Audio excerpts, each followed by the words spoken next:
Hi dears, welcome back to variety recipes. ഇന്ന് ഞാനൊരു ബ്രേക്ക്ഫാസ്റ്റിൻ്റെ റെസിപ്പിയാണ് നിങ്ങൾക്ക് ഷെയർ ചെയ്യാൻ പോകുന്നത്. വളരെ ഹെൽത്തി ആയിട്ടുള്ള ഒരു ബ്രേക്ക്ഫാസ്റ്റിൻ്റെ റെസിപ്പിയാണിത്. വളരെ കുറച്ച് സാധനങ്ങൾ മതി നമുക്കിത് ഉണ്ടാക്കിയെടുക്കാനായിട്ട്. നമ്മുടെ കൈകളിലുള്ള സാധനങ്ങളൊക്കെ തന്നെയാണ് ഞാൻ ഇതിനകത്ത് ഉപയോഗിച്ചിരിക്കുന്നത്. കുട്ടികൾക്കൊക്കെ വളരെ ഇഷ്ടപ്പെടും. അതുപോലത്തെ ഒരു സ്നാക്കാണിത്. അപ്പോൾ ഇതെങ്ങനെയാണ് ഉണ്ടാക്കുന്നതെന്ന് നമുക്ക് നോക്കാം. 1/3 കപ്പ് നേരിയ ചൂടുള്ള വെള്ളം ഒരു ബൗളിലേക്ക് ഒഴിക്കുക. ഇതിലേക്ക് 1 ടീസ്പൂൺ പഞ്ചസാര ചേർക്കുക. നിങ്ങൾക്ക് വേണമെങ്കിൽ 2 ടീസ്പൂൺ പഞ്ചസാര ചേർക്കാവുന്നതാണ്. എന്നിട്ട് ഇതിലേക്ക് 1 ടീസ്പൂൺ ഇൻസ്റ്റൻറ്റ് ഈസ്റ്റും കൂടി ചേർത്തിട്ട് നന്നായിട്ട് മിക്സ് ചെയ്യുക. എന്നിട്ട് മൂടി വെച്ച് ഒരു 10 മിനിറ്റ് റെസ്റ്റ് ചെയ്യാൻ വയ്ക്കുക. അപ്പോൾ ഈസ്റ്റൊക്കെ നന്നായിട്ട് പൊന്തി വരും. ഇപ്പോൾ 10 മിനിറ്റ് കഴിഞ്ഞിട്ടുണ്ട്. ഈസ്റ്റ് നന്നായിട്ട് പൊങ്ങി വന്നിട്ടുണ്ട്. ഇതിലേക്ക് ടേസ്റ്റിനുള്ള ഉപ്പ് ചേർക്കുക. 2 ടീസ്പൂൺ ഓയിലും കൂടി ചേർക്കുക. നിങ്ങൾക്ക് വേണമെങ്കിൽ നെയ്യ് ചേർക്കാം ഓയിലിന് പകരം. ഞാനിവിടെ റിഫൈൻഡ് ഓയിലാണ് എടുത്തിരിക്കുന്നത്. എന്നിട്ട് ഇതിലേക്ക് 1 കപ്പ് മൈദ ചേർക്കുക. മൈദ അല്ലെങ്കിൽ നിങ്ങൾക്ക് ആട്ടപ്പൊടി ചേർത്താലും മതിയാകും. എന്നിട്ട് നന്നായിട്ട് ഇത് കൈകൊണ്ട് കുഴക്കുക.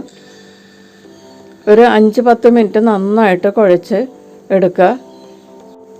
നമ്മൾ എത്രത്തോളം നന്നായിട്ട് കുഴക്കുന്നോ അത്രയും സ്മൂത്തായിരിക്കും ഈ മാവ്. എന്നിട്ട് നന്നായിട്ട് കുഴച്ചതിന് ശേഷം ഇതിൻ്റെ പുറത്തേക്ക് കുറച്ച് ഓയിൽ തടവിയിട്ട് മൂടി വെച്ച് 1 മണിക്കൂർ റെസ്റ്റ് ചെയ്യാൻ വയ്ക്കുക. കുറച്ച് എണ്ണ ഇതിൻ്റെ പുറത്തേക്ക് തടവുക. അപ്പോൾ ഡ്രൈ ആകാതിരിക്കാൻ വേണ്ടിയിട്ടാണ് എണ്ണ തടവുന്നത്. അല്ലെങ്കിൽ മാവ് ഡ്രൈ ആയി പോകും. ആ പുറം ഭാഗമൊക്കെ കുറച്ച് ഡ്രൈ ആയിട്ടിരിക്കും. അങ്ങനെ വരാതിരിക്കാനാണ് നമ്മൾ കുറച്ച് എണ്ണ തടവുന്നത്. എണ്ണ തടവിയതിന് ശേഷം ഇത് കവർ ചെയ്ത് 1 മണിക്കൂർ റെസ്റ്റ് ചെയ്യാൻ വയ്ക്കാം. ഈ സമയത്ത് നമുക്ക് ഫില്ലിങ് റെഡിയാക്കി എടുക്കാം. ഞാനിവിടെ ഒരു 3 ടേബിൾ സ്പൂൺ ചിരകിയ തേങ്ങയും 1 ടീസ്പൂൺ നെയ്യും പിന്നെ 1/2 ടീസ്പൂൺ 3 ടേബിൾ സ്പൂൺ തേങ്ങാപ്പീരയിൽ 1 ടീസ്പൂൺ നെയ്യും ടേസ്റ്റിനുള്ള ഉപ്പും പിന്നെ 1/2 ടീസ്പൂൺ ഏലക്കാപ്പൊടിയും കൂടി ചേർത്ത് നന്നായിട്ട് മിക്സ് ചെയ്ത് വെച്ചിരിക്കുന്ന തേങ്ങാപ്പീരയാണിത്. ഇതിലേക്ക് ഇനി നമുക്ക് ടേസ്റ്റിനുള്ള പഞ്ചസാര ചേർക്കാം. ഞാനിപ്പോൾ 1 ടേബിൾ സ്പൂൺ പഞ്ചസാരയാണ് ചേർത്തിരിക്കുന്നത്. നിങ്ങളുടെ ടേസ്റ്റിനനുസരിച്ചുള്ള പഞ്ചസാര ചേർക്കുക. ഇനി നമ്മളിതിലേക്ക് നല്ല മധുരമുള്ളൊരു പഴം ചേർക്കുന്നുണ്ട്, ഏത്തപ്പഴം. അതുകൊണ്ട് ഞാൻ കുറച്ച് പഞ്ചസാര കുറച്ചാണ് ചേർത്തിരിക്കുന്നത്. ഞാനിവിടെ ഒരു മീഡിയം വലിപ്പമുള്ള ഏത്തപ്പഴം എടുത്തിട്ടുണ്ട്. നല്ല പഴുത്ത പഴമായിരിക്കണം കേട്ടോ. ഇത് നാടൻ പഴം ആയതുകൊണ്ടാണ് നല്ല യെല്ലോ കളറിലിരിക്കുന്നത്. അല്ലാത്ത പുറത്തുനിന്ന് വരുന്ന പഴമൊക്കെ ആണെങ്കിൽ കുറച്ച് വൈറ്റ് കളറിലാണ് ഇരിക്കുന്നത്. ഇത് നല്ല ഡാർക്ക് യെല്ലോ കളറിലാണ് ഇരിക്കുന്നത്. നാടൻ പഴമാണ്, നല്ല മധുരമാണ്. ഈ പഴം നമുക്ക് ചെറുതായിട്ട് കട്ട് ചെയ്ത് തേങ്ങയിലേക്ക് ചേർക്കാം, തേങ്ങാപ്പീരയിലേക്ക്.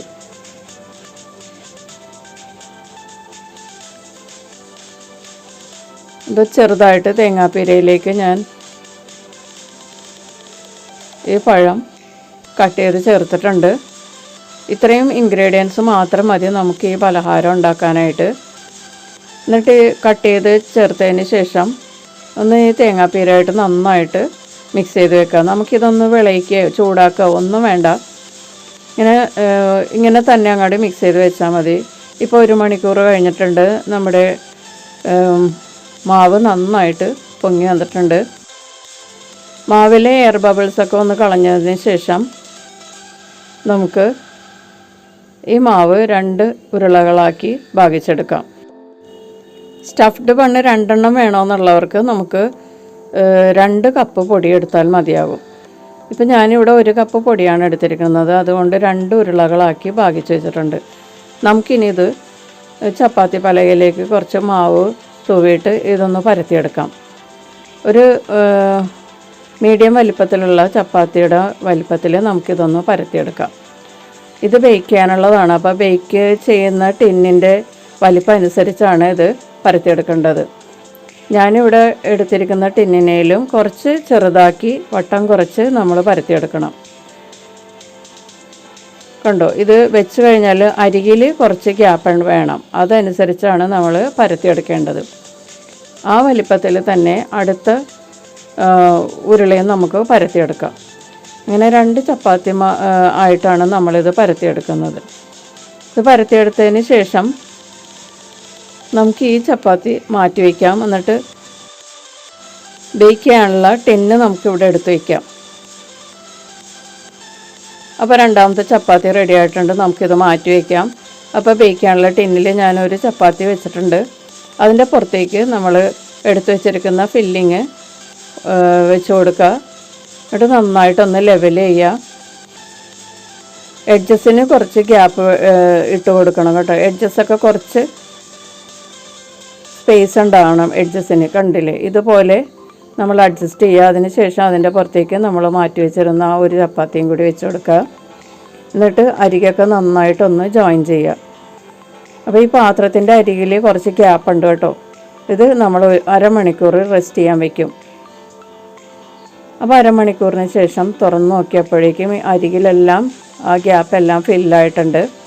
മാവ് നന്നായിട്ട് പൊങ്ങി. അപ്പോൾ അത് ഫില്ലാകും. ഇനി നമുക്കിതിലേക്ക് ഒന്ന് എഗ്ഗ് വാഷ് ചെയ്യാം. ബ്രഷ് കൊണ്ട് എഗ്ഗ് യോക്ക് നമുക്ക് ബ്രഷ് കൊണ്ട് പുരട്ടി കൊടുക്കാം. എല്ലാ ഭാഗത്തും ഒന്ന് നന്നായിട്ട് ബ്രഷ് ചെയ്യുക. അതിനുശേഷം ഇതിൻ്റെ പുറത്തേക്ക് നമുക്ക് കുറച്ച് എള്ള് വിതറി കൊടുക്കാം. കുറച്ച് എള്ള് തൂവി കൊടുക്കാം. കറുത്ത എള്ളാണ് ഞാൻ ഉപയോഗിച്ചിരിക്കുന്നത്. കാൽഷ്യമൊക്കെ ഒത്തിരി ഉള്ളതാണ്. അപ്പം ഞാനൊരു പോട്ട് ചൂടാക്കാൻ വെച്ചിട്ടുണ്ടായിരുന്നു. ഞാൻ ബിരിയാണി പോട്ടിലാണ് ഞാനിത് ബേക്ക് ചെയ്യാൻ പോകുന്നത്.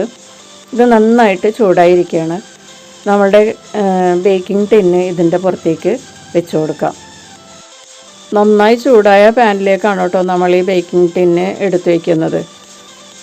അതിനുശേഷം മൂടി വെച്ച് അരമണിക്കൂർ ലോ ഫ്ലെയിമിൽ കുക്ക് ചെയ്യാം. 30 മിനിറ്റ് കൊണ്ട് ഇത് റെഡിയായിരിക്കും.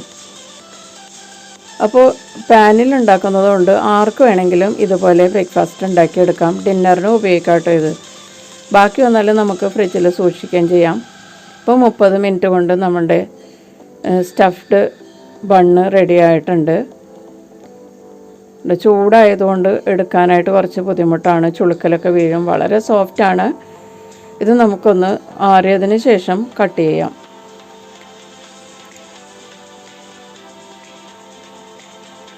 അപ്പോൾ ഇപ്പോൾ ഏകദേശം ആറിയിട്ടുണ്ട്. നേരിയ ചൂടുണ്ടെങ്കിലും ഞാനിത് കട്ട് ചെയ്യാൻ പോവാണ്. ഇതിൻ്റെ അടിയിലുള്ള ബട്ടർ പേപ്പറൊക്കെ നമുക്ക് മാറ്റിയെടുക്കാം.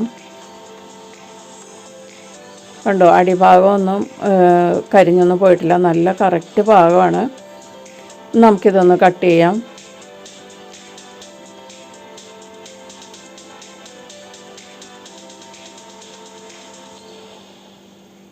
വളരെ സോഫ്റ്റായിട്ടുള്ള ബനാന സ്റ്റഫ്ഡ് ബണ്ണ് റെഡി ആയിട്ടുണ്ട്. കുട്ടികൾക്കൊക്കെ വളരെ ഹെൽത്തി ആയിട്ട് കഴിക്കാൻ പറ്റിയ ഒരു ബ്രേക്ക്ഫാസ്റ്റാണിത്. മുതിർന്നവർക്കും കഴിക്കാം. കണ്ടില്ലേ, വളരെ സോഫ്റ്റാണ്. പഞ്ഞി പോലെയാണ് ഇരിക്കുന്നത്. നമ്മളുടെ വായിലേക്ക് വെച്ചാൽ അലിഞ്ഞു പോകുന്ന നല്ല പഞ്ഞി പോലത്തെ ബനാന സ്റ്റഫ്ഡ് ബണ്ണാണിത്. ഉണ്ടാക്കാനും വളരെ ഈസിയാണ്. പിന്നെ കറുത്ത എള്ളിന് പകരം നിങ്ങൾക്ക് വെളുത്ത എള്ളും ഉപയോഗിക്കാവുന്നതാണ്. എള്ളൊക്കെ വളരെ നല്ലതാണ്. എള്ളിൽ ധാരാളം കാൽഷ്യം അടങ്ങിയിട്ടുണ്ട്. അപ്പോൾ കുട്ടികൾക്കൊക്കെ എള്ള് ചേർത്തുള്ള പലഹാരങ്ങൾ ഉണ്ടാക്കി കൊടുക്കുന്നത് വളരെ നല്ലതാണ്. കണ്ടില്ലേ, വളരെ സോഫ്റ്റായിട്ടുള്ള സ്റ്റഫ്ഡ് ബണ്ണാണിത്. ആർക്ക് വേണമെങ്കിലും കഴിക്കാം. പല്ലില്ലാത്തവർക്ക് പോലും കഴിക്കാം. വളരെ സ്മൂത്തായിട്ട് നമ്മുടെ വായിലേക്ക് ഇറങ്ങിപ്പോകും ഇത്. അപ്പോൾ വളരെ ഈസി ആയിട്ട് ഉണ്ടാക്കാൻ പറ്റിയ ഈ സ്നാക്ക് എല്ലാവരും ട്രൈ ചെയ്യുക. ബ്രേക്ക്ഫാസ്റ്റിനും ഡിന്നറിനും ഉപയോഗിക്കാം. ഈവനിങ് സ്നാക്കായിട്ടും ഉപയോഗിക്കാം. കുട്ടികൾക്കൊക്കെ വളരെ ഇഷ്ടപ്പെടും ഇത്. അപ്പോൾ വീണ്ടും അടുത്ത റെസിപ്പിയിൽ കാണാം. Thank you.